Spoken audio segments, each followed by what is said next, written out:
परीक्षा में भी आया था। ये ना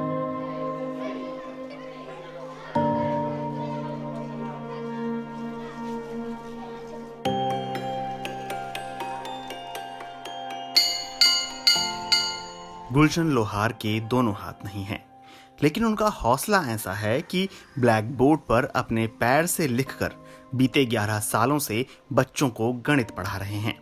गुलशन झारखंड के सारंडा के जंगलों में स्थित बरंगा गांव के एक स्कूल में टीचर हैं। वो अपनी कहानी बताते हैं। जब मेरा जन्म हुआ तो मेरे माता पिता ने देखे कि मेरे दोनों हाथ नहीं हैं, तो वे चिंतित और निराश हो जाते हैं। वे सोचते हैं कि इनका देखभाल कौन करेगा। इन्हीं बातों से माँ परेशान होकर मुझे दूध पिलाना भी छोड़ दी, यानी 7 दिनों तक मुझे दूध तक नसीब नहीं हुआ। माँ ने मुझे पैर की अंगुलियों में चोक पकड़कर लकीर खींचने का प्रेरित किया। इसके बाद मैंने चोक के स्थान पर कलम पकड़कर लिखना शुरू किया। मेरा प्रारंभिक शिक्षा गांव के विद्यालय में ही शुरू हुआ।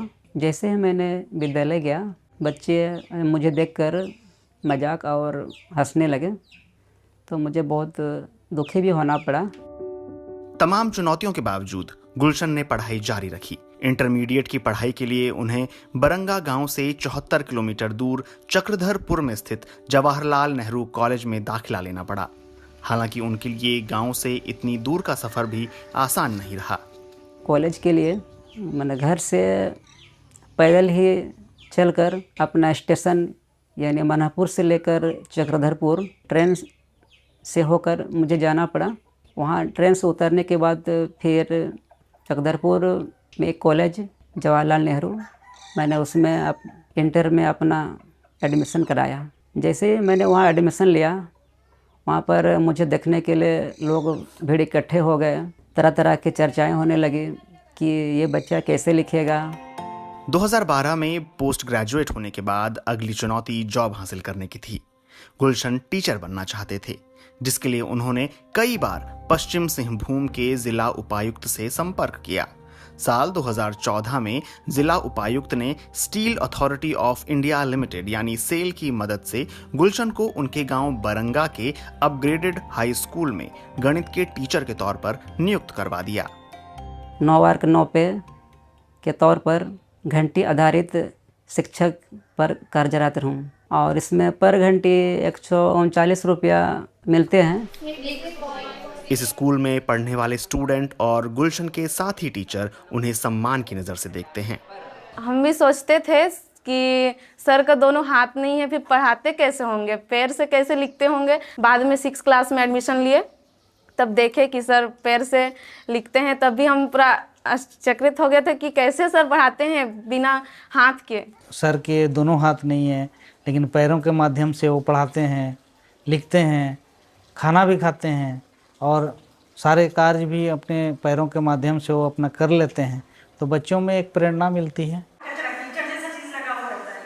वो किसी भी दूसरे शिक्षक से कम किसी भी मामले में मुझे कभी भी नहीं लगे। इन 2 सालों में लगातार देखा तो मुझे महसूस हुआ कि बच्चे उनसे बहुत ज़्यादा उनके करीब हैं। उनका पढ़ाने का जो तरीका है वो बहुत सिंपल वे में पढ़ाते हैं और बच्चे उनसे बहुत खुश रहते हैं। गुलशन लोहार ने साल 2017 में अंजलि सोए के साथ लव मैरिज की थी। इन दोनों की 3 साल की एक बेटी है। 39 साल के गुलशन लोहार के अब तक के सफर में उनकी पत्नी की भूमिका भी अहम रही है। क्या होता है प्यार के बारे में हम भी नहीं जानते थे, लेकिन वो हमको चाहने लगे तो क्या धीरे धीरे हम लोग का रिश्ता बढ़ने लगा। तो फिर हम भी उनको एक्सेप्ट किए। फिर हम लोग कितने 2017 में शादी किए। उनको उठाते हैं, फिर बरस वरस करते हैं, नहलाते हैं, कपड़ा पहनाते हैं, फिर स्कूल के लिए रेडी करते हैं और भेजते हैं। अब हमको आदत हो गया कि कोई भारी कि बोझ नहीं लगता है हमको, कॉमन बात टाइप का अब हमको महसूस होता है। गुलशन लोहार का मानना है कि वो दूसरों के सामने किसी बेबस की तरह नहीं, बल्कि एक प्रेरणा की तरह खुद को पेश करना चाहते हैं। मेरे दोनों हाथ नहीं होने के कारण लोग हमसे प्रेरणा ले सके कि मैं उन्हें कैसे जागरूक कर सकूं, एक समाज के लिए मैं उदाहरण के तौर पर दिखा सकूं।